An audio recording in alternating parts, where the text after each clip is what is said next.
Welcome to USA Global TV and Radio, where our mission is to provide education, entertainment, hope, and inspiration. USA Global TV and Radio connects you with experts and audiences all around the world every single day to help you succeed in business and to live a richer life. Visit us at usaglobaltv.com to learn about career and life-changing training and mentoring programs like the Listening Mentor. Subscribe to our newsletter to stay informed about our special programs and offers. Discover how you can become a guest on one of our shows or a host or producer of a USA Global TV and Radio show of your very own. That's USA Global TV and Radio, where the doctor is always in.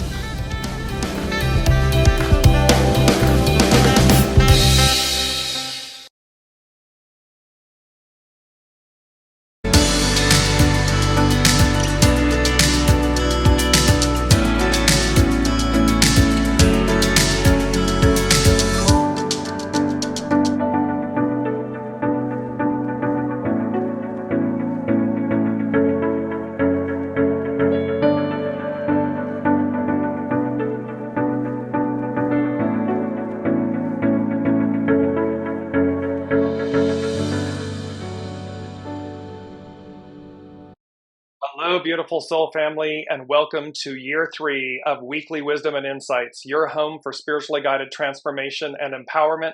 I am your host, Dearjames, and together with the unseen, Spirit, Source, and Symphony, we look at the current energies, we receive the divine wisdom and guidance, and we pursue, and the key word here is we pursue our journey, individually and collectively. Welcome, Alicia, and as you are joining from around the globe, please put in the comments where you're joining from.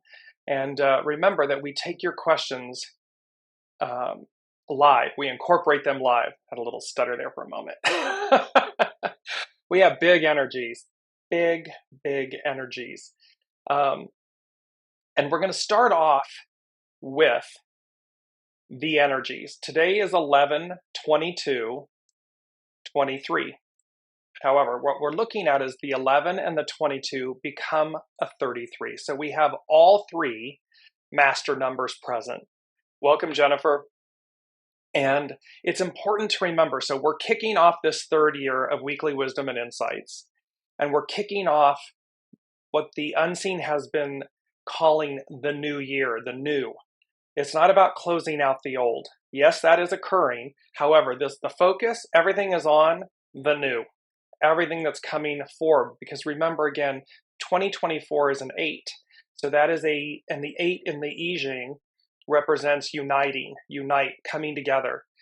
Ourselves individually, soul self, ego, mind, personality self coming together, and the whole of the whole coming together. Welcome, Ava. Welcome, Olivia. So let's look at 11, 22, and 33. The 11, master numbers, the 11 is the most intuitive, 22 is the most powerful, 33 is the most influential. 11 is also known as the psychic, and we've been hearing about this clairvoyance and this opportunity to go beyond the tangible, to experience this cosmic shift within ourselves where we're going to see the unseen, we're going to experience it more fully. So we have 11, the psychic, we have 22, the master builder. It's how we incorporate ego, mind, personality, soul, source connection, and how we bring them together. And that is the master builder, how we go as guided, how we lead with our soul. And then 33 is known as the enlightened nurturer. We've all heard, we all talk about living in a world of peace, of goodness, of kindness, of oneness, and the divine feminine, the return of the divine feminine. And here she is, the enlightened nurturer, and how we will all become, when we incorporate the psychic with the master builder, we become the enlightened nurturer. It's as if we can't do any wrong because we don't want to. It's not possible. And that, of course, is what it speaks to in the new order of things, it does speak to the fact that the shadow elements, death, suffering, all of these things are gone. And thereby, what's left is the enlightened nurturer. We wouldn't think to do something to someone else because we wouldn't want it done to ourselves. And so this is powerful numbers that we're starting this off, this new year, the third year anniversary, the third year, not the anniversary, third year. Let's move into the main theme. So with this, we got 11, 22, and 33 playing out. Then we have the main theme, and our main theme is forbearance, navigating in the new. We've maintained the same image from last week because it's crucially important everybody realize and understand. You are the key. You are the renewal, the butterfly wings, the transformation, the transfiguration, the renewal. You see the sun illuminating the crown of the key. So here's our crown chakra, our soul source, our divine connection, our soul source connection being illuminated. And with this, you see that we are navigating the waters. It's Nun, N-U-N. And you're going to see how this is all about navigating in the new. So there is a water reference here. We are comprised of water. So there's this whole reference to navigating the new, the waters, and that you are the key. You are the renewal. So we have this first in forbearance.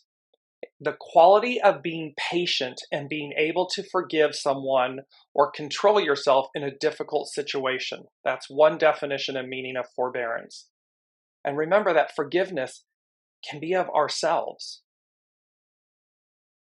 First and foremost, it's about forgiving ourselves. That forgiveness, that patience, that forbearance, where we control ourselves in a difficult situation. And then the second meaning is also a refraining from the enforcement of something, such as a debt, a right, an obligation that is due. Remember, I'm going to switch here, Amaji, return to the mother. And Amaji, the Sumerians used it to refer to the release from obligations, debt, slavery, taxation, or punishment. Amaji has been regarded as the first known written reference to the concept of freedom and has been used in modern times as a symbol for libertarianism. So here's this Amaji, this ancient, the cradle of civilization, Sumeria, the Sumerians. And here it is talking about this release from obligations and debt and slavery, punishment, taxation, these things, the first concept of freedom. And then we have the main theme that the unseen gave us, forbearance, a refraining from the enforcement of something such as a debt, a right, an obligation that is due. Welcome, Colleen. So very important to realize that we have, as we embark on this new year, 2024 coming up, and the new energy, this forbearance, this release from the past, the release from the enslavement, the release from the debts and the duties and so forth. Why? Because what they're saying to me in the moment is because we have earnestly, quote unquote, paid our dues. And again, remember, everyone has the opportunity to advance. Not everyone will. And that is based on choice. That is based on soul choice, ego, mind, personality choice. It is the way it's written. And everything is purposeful and intended, and it's up to us to allow another their soul's journey. It is not for us to determine or judge who, there was Pope Francis saying, who am I to judge? It's not for us to judge. That's already written. We are just meant to Relax, take a breath. Remember, with our numbers, there's that piece of 11 is about peace, relax, exhale. And so let's move to our main energies, our main numbers.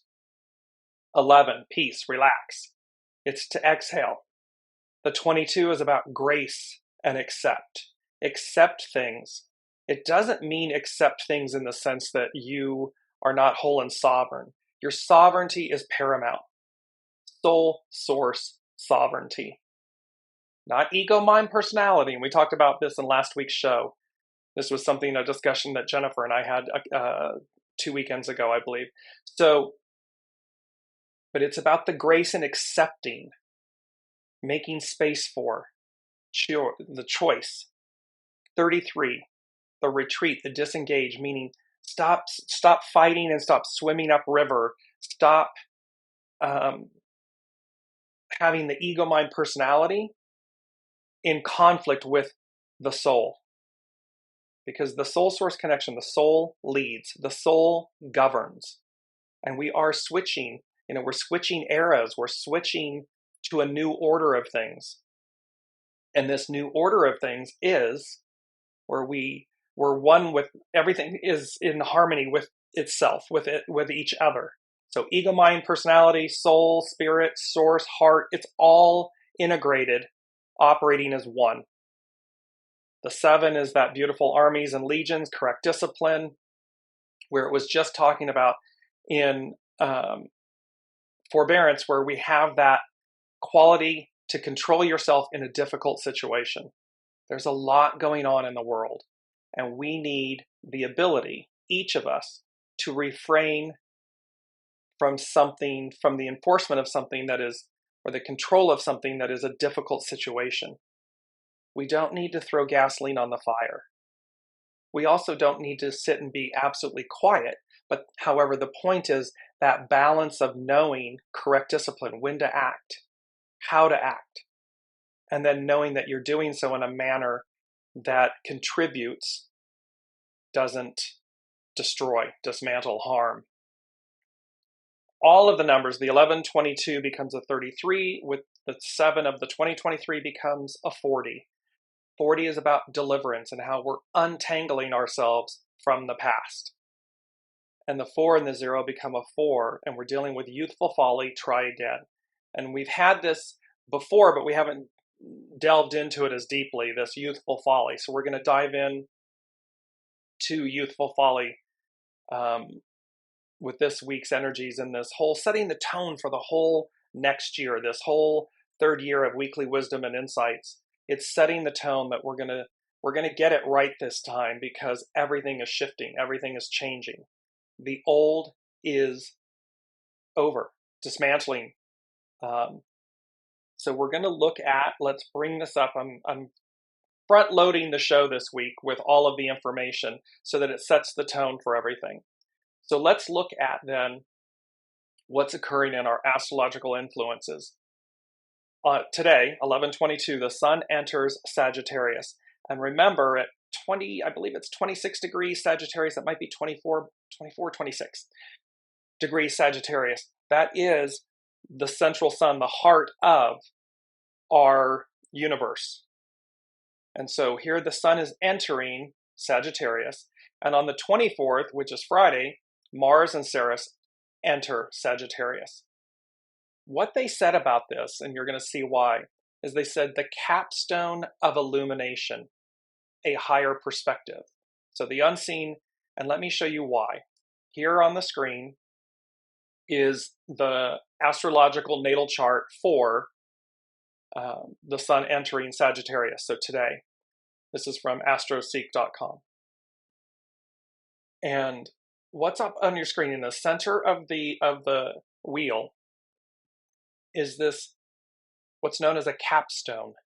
It is like the top of a pyramid. It's the top of an obelisk.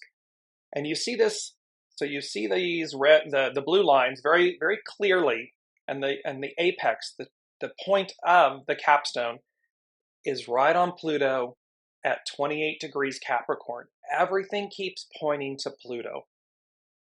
Everything in these last weeks keeps pointing to Pluto. And remember, Pluto is cleaning up business before it officially advances for the first time in 240 some years, and it'll advance into Aquarius. So when you look on the right, and then you see this red line, and it looks like there's a hatch being released, and the red representing what needs to be released, what has served its purpose and is no longer necessary, the things that Pluto is churning up for us to see and witness, to let go of. And so it's this capstone with this release hatch, letting it out. So, and then on the left and the right sides of the astrological wheel, you see the image of the Bennu bird. So let me share with you a little bit about Ben first, and then the Bennu. So in the creation myth of the Heliopolitan form of ancient Egyptian religion, Ben was the mound that arose from the primordial waters, Nu, N-U, upon which the creator deity Atum settled. So remember this image, the waters, the key, the butterfly wings, the illumination, and that we're navigating in the Nu, and it has to do with waters. The Ben stone, also known as a pyramidion, is the top stone of the pyramid.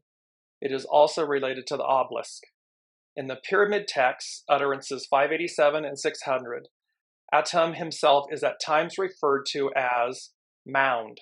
It was said to have turned into a small pyramid located in Heliopolis, Egyptian Anu or Lunu, within which Atum was said to dwell. Other cities developed their own myths of the primeval mound. At Memphis, the god Tatanen, an earth god and the origin of all things in the shape of food and viands, meat, divine offers, all good things, was the personification of the primeval mound. So we have Ben, the creation myth, this mound that everything arose from. The Ben stone, named after the mound, was a sacred stone in the temple of Ra at Heliopolis, Ra meaning the sun. Egyptian Anu or Lunu, it was the location on which the first rays of the sun fell. It is thought to have been the prototype for later obelisks, and the capstones of the Great Pyramids were based on its design. The capstone, the tip of the pyramid, is also called a pyramidion in ancient Egypt. These were probably gilded so that they shone in sunlight. So there's this piece, and you may be asking, but this is why this Ben stone, this capstone, and remember in the United States, the all-seeing eye, the capstone, is on the reverse side of all currency. So there's this deep connection to the founding of America, this new ideal, this hope, this capstone, and ancient Egypt, the capstone, the creation myth. All of this culminating because, as you see on the screen, this sun entering Sagittarius, this capstone element is very prevalent. So now let's go to the Bennu bird. So the Bennu bird is an ancient Egyptian deity linked with the sun, creation, and rebirth. He may have been the original inscription for the phoenix legends that developed in Greek mythology. According to Egyptian mythology, Bennu was a self-created being said to have played a role in the creation of the world. He was said to be the Ba, the personality component of the soul of the sun deity Ra, and to have enabled the creative actions of Atum. The deity was said to have flown over the waters of Nun, N-U-N, that existed before creation, landing on a rock and issuing a call that determined the nature of creation. He was also a symbol of rebirth and therefore was associated with Osiris. Some of the titles of Bennu were He Who Came Into Being by Himself and Lord of Jubilees, the latter epithet referring to the belief that Bennu periodically renewed himself like the sun was thought to do so, like the sun does every day. His name is related to the Egyptian verb weben, meaning to rise in brilliance or to shine. So the messaging here, the reason this is being shared with us is because we are at a capstone moment. We are at this peak moment of transformation, of transcendence, of advance. And it has to do with the primordial waters, our recreation, our renewal, our transcendence. The old order, the Piscean era, the old order of things passing away, and the new order, the Aquarian age, the matriarchal age, rising, returning. And there is this beauty, and you'll see in hexagram 4, Youthful Folly, its underlining cause is return. And the unseen was really clear about the return. There's been, for 2,000 plus years, and we've talked a lot about it in the last 2 years, in essence, the second coming, the return of Master Jesus, of Christ. There's that component. There's also then, the unseen said, this return, and the return is the return to self, soul self, which means an awakening. That the return is truly coming back home, coming back to ourselves, to our oneness and our wholeness, where ego, mind, personality, and soul self are no longer separate. They're integrated. Add in the heart, and it's that rotary, the Mazda, the rotary engine, how they operate in a unity, in a triangle. And they said that is the journey. So this return, which creates the awakening, the awareness that I am to return to my soul self. I'm to return to allowing my soul to lead. And thereby, and that is the journey. That is the continuation of the journey. Once it fully integrates and happens, meaning the awareness of they are integrated, well, then the journey becomes the experience of that, the awareness of that, the demonstration of that. Because remember, all this time, the ideal becomes the new reality. We've been focused on achieving the ideal, of getting there. Well, what happens, boom, in a nanosecond when we are there? It's a whole new world. It's a whole new experience. And that's number 4, D as in David, 4D, the unseen gave this week is a whole new world. And then they colon. And then they said, heaven help you, with an exclamation point. And that was a double entendre. It had a double meaning. One is heaven help you, meaning heaven will help you, exclamation point. The other one was heaven help you, because that can mean that it's an experiencing where you're experiencing strong feelings of worry or concern, meaning where are you not in alignment? Because the more we're in alignment, heaven help you, the more easy it is. Oh, you're in complete disarray, disbelief, non-belief. Well, then heaven help you, because you're going to have that experience. So either way, we're going to have experiences. Sue is saying, cool, I've been consistently picking up Osiris, but definitely Egyptian myth as well. Yes, because it is the creation story. I mean, it's from Sumeria to Egypt forward. That is the path that we all took. And thereby, it plays a foundational role. And this capstone, this all-seeing eye that sits at the top. And we often say, source, the soul, the source knows all. We know little. So let's look at our keywords: return, awaken, journey. There's a golden age. They're talking about a golden age. And in that, they said, it's the second thing they gave us. And they said, a golden age of enlightenment hyphen returned.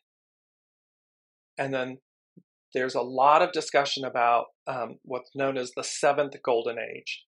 However, the unseen is saying a golden age of enlightenment, of return, and how that will play out because it's been here before. We have read about, the times of Atlantis and Lemuria and this golden age of enlightenment, consciousness. The capstone, the Benben, the Bennu, and then 1,000 miles, years, nights, reign.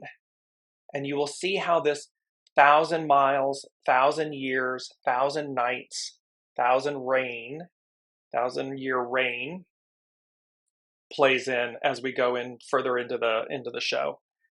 But these are our key words. So as you're moving forward in this whole next year, from here on forward and everything, this whole next year, return, awaken, journey, a golden age.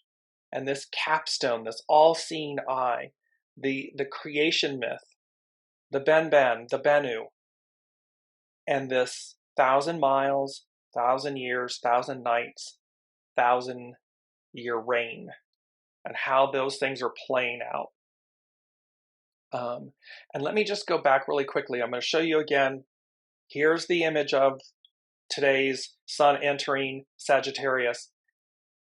Look to the far right, and you will see Mars sitting at 28 degrees Scorpio.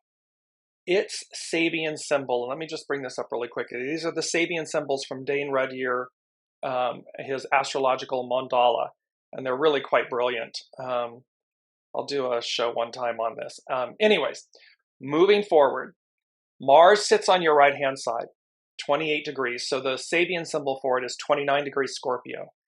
And it says, an Indian squaw pleading to the chief for the lives of her children. The keynote is love as a principle of redemption.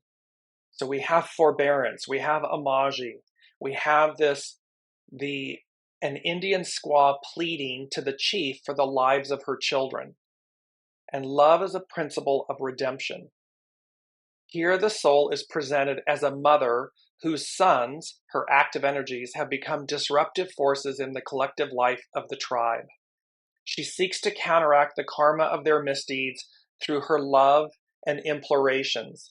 The soul is responsive to the experience of unity, the spiritual king or chief, but the energies of human nature often follow their self-seeking divisive tendencies. This symbol presents us with the value of prayer, the principle of wholeness in mankind, the soul, the acts to offset or attenuate the dictates of karma. Remember, a couple shows back, karma, this huge issue about karma. In a religious sense, Mary, the mother, is seen as the mediatrix in constant acts of intercession for the sake of waylaid individuals.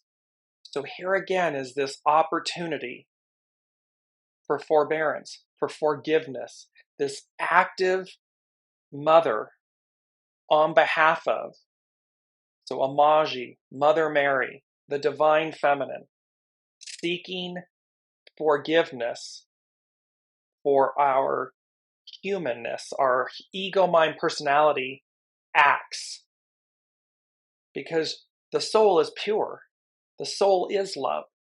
And so it's being done on the principle, love as a principle of redemption. Now go across to your left, and you will see Neptune sitting at 24 degrees Pisces, so it's 25 Pisces. A religious organization succeeds in overcoming the corrupting influence of perverted practices and materialized ideals. See, ego, mind, personality, Piscean, patriarchal, everything tangible, our currencies, our money, everything tangible, homes, tangible, everything's fixed, everything's earth-based, bound. And that can create The shadow element of that is the materialized ideals. And how that, again, when you see it in concert with the previous symbol, where it's talking about, has become the disruptive forces in the collective life of the tribe, because it's talking about these, it's offsetting these physical things of the mind, of the ego, mind, personality. Well, here we have, it's overcoming the corrupting influence of perverted practices and materialized ideals. It's where we've placed material value in objects before love, the soul, the purity of them. The keynote here is the power of the soul to intervene in the personal life and to induce necessary catharsis, necessary change. The necessary centralization of the conscious attention and will, symbolized by the preceding picture, most often bring negative results. Exclusivism, pride, jealousy, greed for power and wealth. It is the shadow elements. It's what Pluto is bringing up that is not pretty. It is not fun for us to be going through what we're going through, to bear witness to the underbelly of these truths, of these choices, of deferring to the ego, mind, personality, and the materialism of things versus the soul, versus source. Every person is a church that has the soul as its God, but most people forget the soul and live according to dogmatic rules and habits, which not only have become empty of inner meaning, but very often have been perverted by the demands of the senses and the emotional nature, and by the ego with its rationalizing intellect. Remember, the ego, my personality, it will beg, barter, steal, delay, procrastinate, all of these things. And the soul just sits there patiently and quietly. Source, the divine mother, father, sit there patiently, quietly awaiting our return to source, to self, to the soul. A purging or catharsis is needed to restore not only fresh and creative spontaneity, but even more the contact with the soul and the God-ordained Dharma. This symbol leads significantly to the series of 5 symbols, which concludes the vast cycle, because the final consummation of this process of actualization of the potency inherent in the original creative act, Bennu, the capstone, the creation, requires moments of crisis and purification. So we can see crisis the world over, because it requires, the original creative act requires moments of crisis and purification to cleanse. That is what's going on. When you look then at the tip, at the point, which is Pluto in Capricorn at 28 degrees, what do we have? A woman, it's 29 degrees Capricorn, the Sabian symbol, a woman reading tea leaves. The ability to see the signature of hidden meaning in every occurrence drawing one's attention. This is that clairvoyance. This is that seeing beyond the surface, seeing beyond the ego, mind, personality, to get to, live with, live within, lead with your soul source connection. Man has always sought to interpret the meaning of events or situations which baffle him in terms of specific omens or, quote, signatures.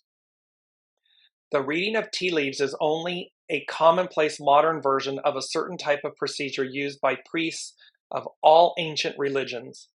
The practice is based on a realization of the relation of everything to everything else, a definition of astrology given by Mark Jones. Dream interpretation, in-depth psychology belongs to the same category, as it is based on the establishment of a close connection between the unconscious and the conscious. But in dream analysis, the individual unconscious, at least at first, is mainly referred to, while in omens or modern fortune telling at its best, one relies upon the power of occult forces or entities to convey the information that will clarify confusing situations. In a nutshell, what this is saying is, when the ego mind personality, when what we see on the surface is confusing, overwhelming, when we stop at the surface, when we judge, when we label it, and that can be ourselves and others, what clarifies the confusing situation is the unseen, is the soul. It is your intuition, your innate knowing. It is the clairvoyance. This symbol refers to a specific technique of understanding or evaluation. What is implied is the ability not only to perceive the facts of everyday existence, but to see through these facts and discover how they are related to the realm of basic meanings or archetypal processes. This is essentially what is meant by true clairvoyance, the capacity to see in everything the signature of deeper realities, the signature of deeper truths, of what's really happening, of what's really going on. And thereby, correct discipline, before we act, we receive, we listen, we return, so that we can truly see what's going on in any given situation in our lives and in the world, so that we respond, we don't react. We're proactive, not reactive. And that process is a journey. And it's here today with the start of the third season, 11, 22, 33. All three master numbers present. The capstone present. The creation myth present. The waters present. You being, each of us being the key. And being the butterfly. That we are no longer, quote unquote, earthbound beings. Physical, seeing ourselves only as a human, a physical being. No, where the caterpillar becomes the butterfly. And the butterfly transcends its limitations, its restrictions, its earthbound nature, and takes flight, soars. And it does so through this transfiguration, this metamorphosis, this transformation. All of this is present. And last but not least, you also see the moon on the left side of the image. I'll just bring it up really quickly again. It's just there on the left side of the blue line. And it speaks to light breaking into many colors through a prism, the analytical power of the mind necessary for the formulation of life processes in their many aspects. It's the analytical power. See, we have said, you don't throw the baby out with the bathwater. We absolutely need, want, and desire a healthy ego-mind personality. With that power, with the purity of that analytical power, that ability to discern, not to judge, to receive information and process it, it allows for the many colors of this prism, the many colors of ourselves to come through, to shine. And remember, the moon, she reveals what's hidden. She holds what's sacred. She holds it, she protects it, and she reveals it. This symbol points to the fundamental type of operation in all modes of existence. The most beautiful and seemingly everlasting experience of unity will in time be superseded by the need to attend to a multiplicity of details. Existence implies differentiation. So it means that, again, the unity, we come together, it's going to evolve. It's going to form into a multiplicity, and then it's going to come back into unity again. It's ebbing and flowing. It's ever evolving. That's where we are. A Colleen is saying, have you seen Rob Reiner talking about his podcast regarding the Kennedy assassination? Talks about how it is a conspiracy, which I always believed, which is going to Olivia's part about this is the 60 years since Kennedy was killed, 30 miles from where she lives. And there's a piece about this. So again, she's saying at the very end, no freedom was ever supposed to be granted for all races. So again, ego, mind, personality, control, patriarchal rule, believing that we know best versus original intelligence, source, God, spirit, source, symphony, knows best, knows all. So again, this is a huge lesson for all of us. It is a huge wake-up call because remember, this is talking about the awakening. It's a return. It's to awaken that we humans, when we allow spirit, source, and symphony, the unseen source, God, to come through us, we know all because it's coming through us. The realization and the reality is that it is not us. It is not us doing it. It is soul, source, spirit, symphony, God, Buddha, Allah, however you wish to identify with it. That is our empowerment. That is our beingness. It's not the ego, mind, personality. So to the point of Olivia and Colleen regarding the 60-year anniversary today of the assassination of Kennedy. Because again, in that given era and time, patriarchal, there was such a predominance of ego, mind, personality, control. We know better. We know best. That is gone. That form of governance and government and thinking and being is gone. And you can easily affirm that by looking at world events, by looking at how the old ways, that dog don't hunt is the easiest way to say it.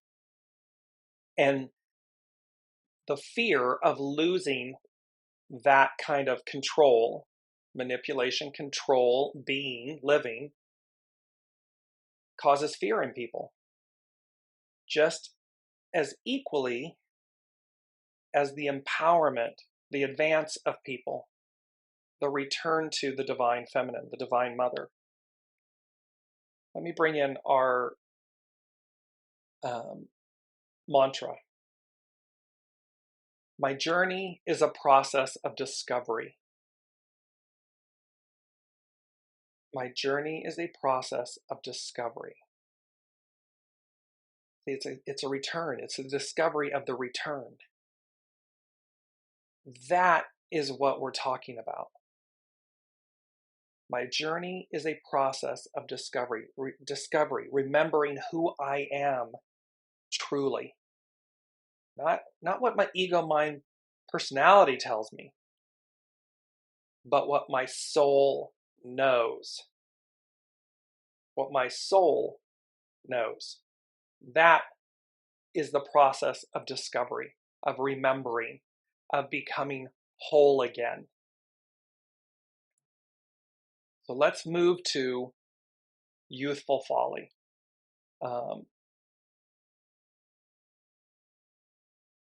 The action is try again. It's hidden influences 24, return. We go back, it literally says 24, return, go back. Well, go back to where we began, an octave higher. This return back to oneness, to unity. Its underlining cause is molting, transform, the butterfly. This transcendence, transformation, metamorphosis, this molting. And from Carrie Hone at cafeausoul.com, she says, to know success, you must make peace with the idea of failing. failing is a concept that I don't really subscribe to, because there really is never failure. There is levels of consciousness that say, have I reached a goal? Did I achieve something? But in the words that I just said, recognize that that required thought, thinking, ego, mind, personality. So to the Sabian symbols, we've got to see below the surface. We've got to see through something to recognize that quote unquote failing may simply be succeeding in disguise. Because is the failure ego, mind, personality? Is it judgment? Is it from the ego, mind, personality? Versus the soul saying, that was exactly the experience you were meant to have so that you would receive XYZ or its opposite. And thereby, by any term of definition, why would that be a failure? It wouldn't be. It would be a success. It would be divine and neutral. It would be exactly what we were meant to do. So there's a key element here of not being in judgment.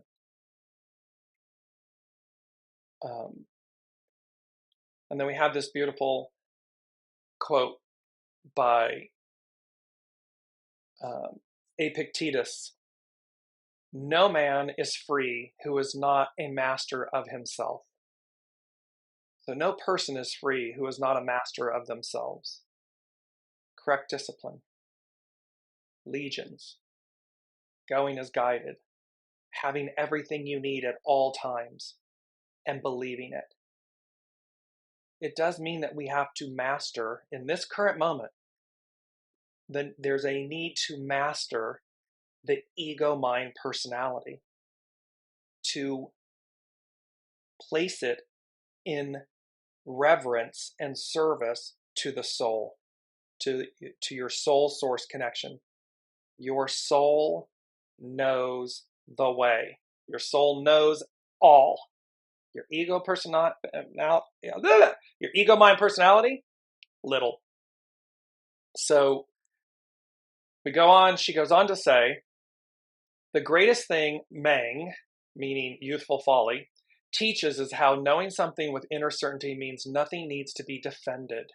See, when we're in a right alignment, soul source connection, there's no need to defend our position. Even if somebody else doesn't get it, it's okay. We don't need to defend it. When we are ignorant, we use many words to defend our insecurity or vague ideas.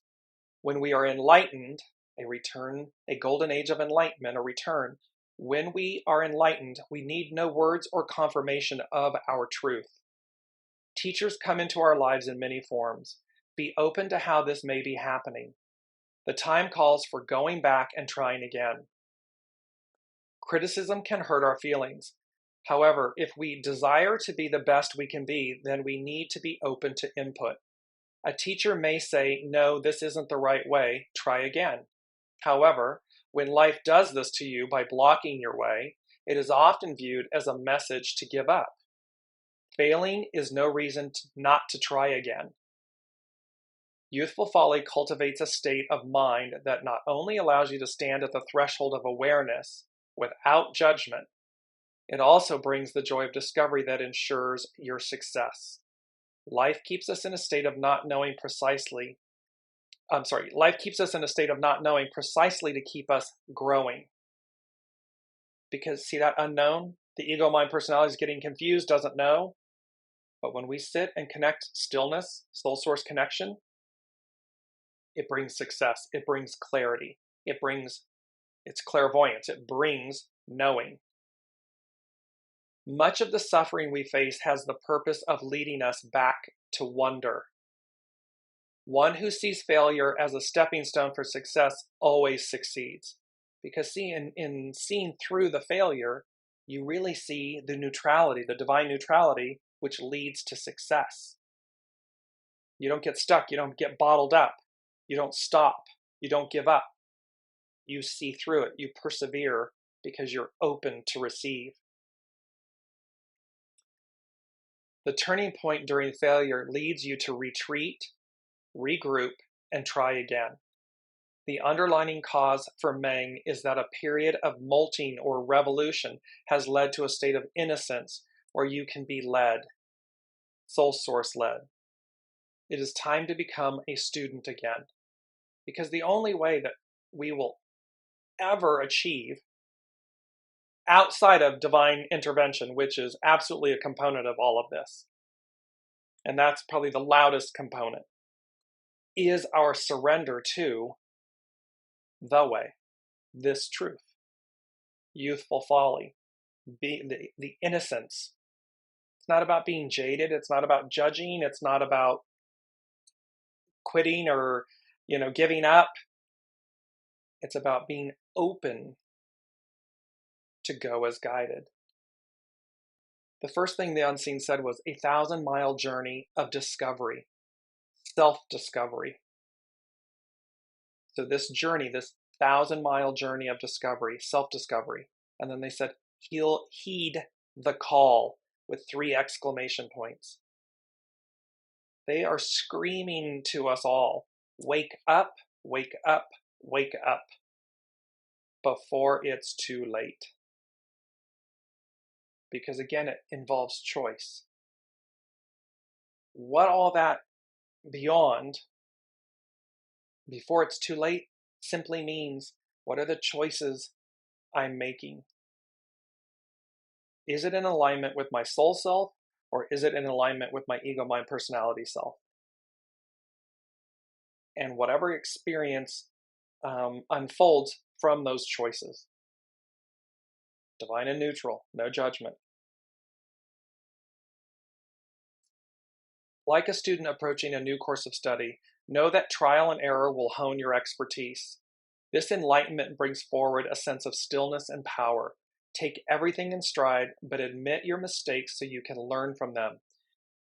Admit your mistakes. There are no mistakes in life. There are just choices and experiences. Cause and effect. Karma. Divine neutrality. So it's really admit your choices. So I would replace the word mistakes, take everything in stride, however, admit your choices so you can learn from them. The master said, in search of stillness, here's this beautiful quote. The master said, in search of stillness, you travel a journey of 1,000 miles. The actual journey has the sublime effect of returning you to your center and strengthening your trust in the way. And this quote and this image brought forth the experience and the image of Noah and the ark.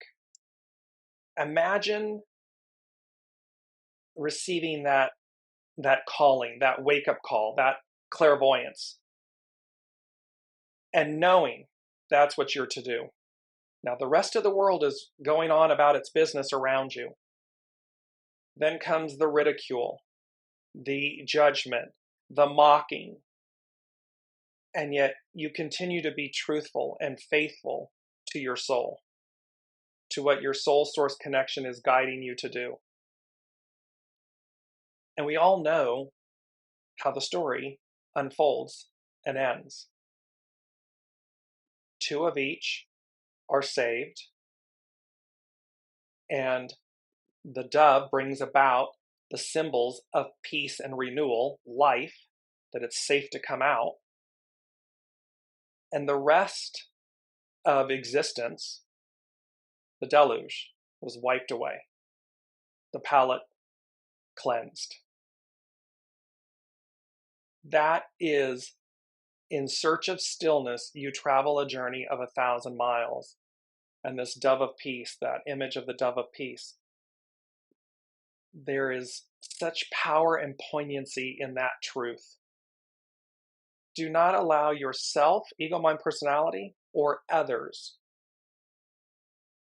to dissuade you or move you from what you know to be true, meaning your soul knows to be true. That is where the gold lies. That is where your absolute empowerment lies. And that's where, in this moment of stillness, you don't need to defend yourself.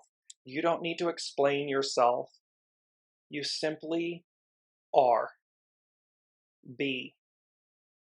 You may share, you might want to share, but share from a place of, again, your own non-judgment or your own non-need to convince someone or something. Simply is. The abysmal water wells up at the foot of the mountain and portrays the inexperience of a youth who seeks a wider awareness. Folly describes the false starts that come from a lack of experience. But this trial and error is necessary to season you. Remember, we were talking about how your soul source connection will say to you, cross the street. You do it. Now cross back over. That was my personal example. Now cross back over. What are you doing? Why am I doing this? Is the ego mind personality that questions it and gets a little huffy. The unseen says, we're training you.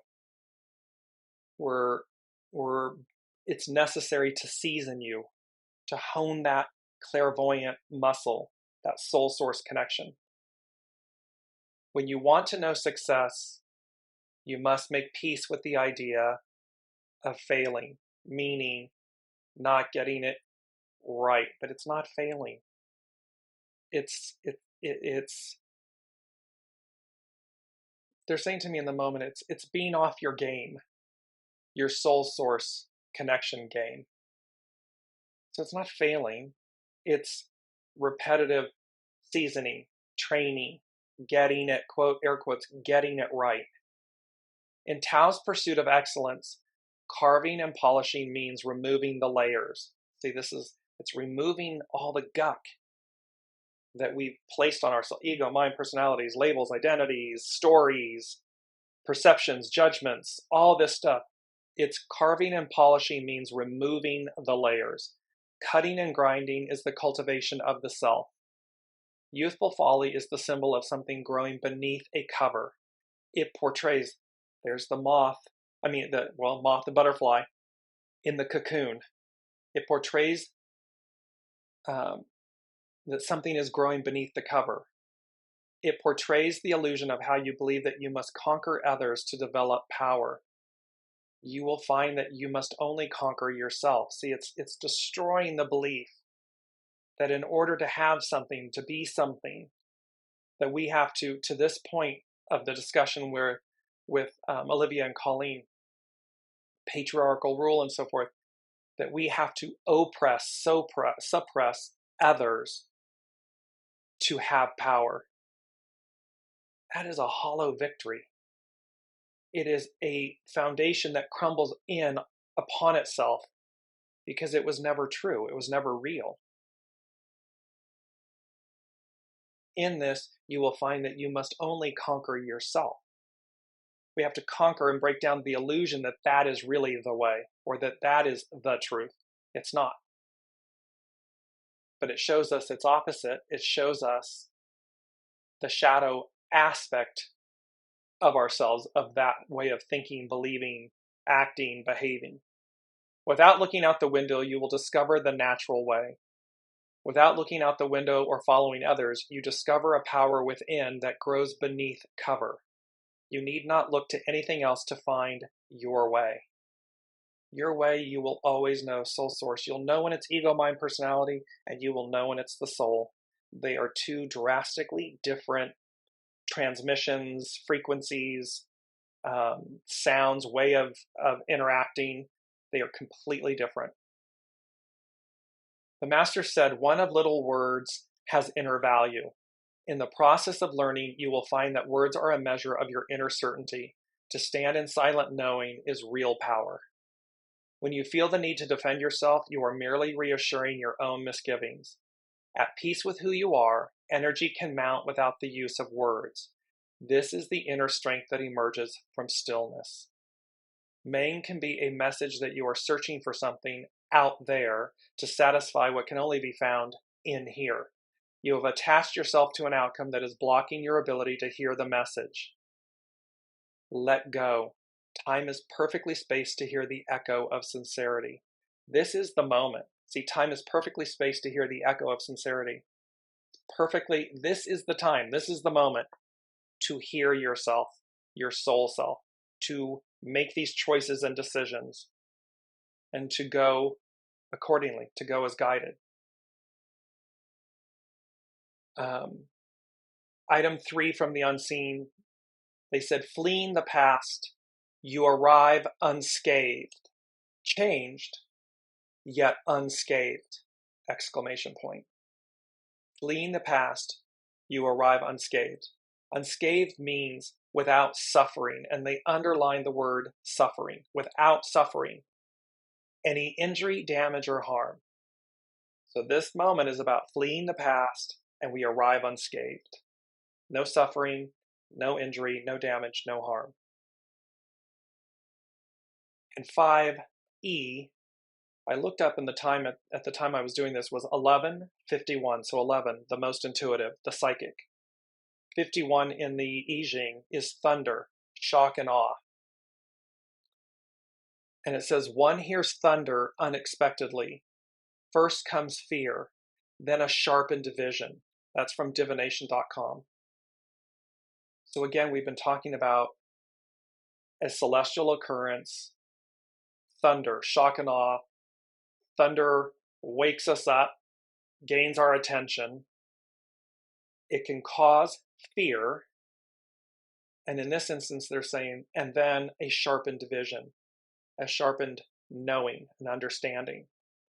So with all of this powerful, powerful, powerful energy, and in the United States, tomorrow is Thanksgiving, I am mindful to express my deep gratitude for all of you for this beautiful journey of 2 years and the beginning of this 3rd year. And I am equally mindful to be so very grateful to the unseen, to Spirit, Source, and Symphony, for their unwavering love and determination, tenacity for us, them, us, the whole of the whole, to get it right, to truly be the embodiment and the example of heaven on earth. And that is something to be incredibly thankful for. So I love all of you. I thank you so very, very much. And I think for me, you can place in the comments this 11, 22, 33, these energies, this moment, this message, this week for setting the tone for this whole next 3rd year. Powerful, empowering, and one I am profoundly grateful for, as I am for you. So until next week, be well, have a beautiful and safe holiday, wherever you may be if you're celebrating, and we will see you next week.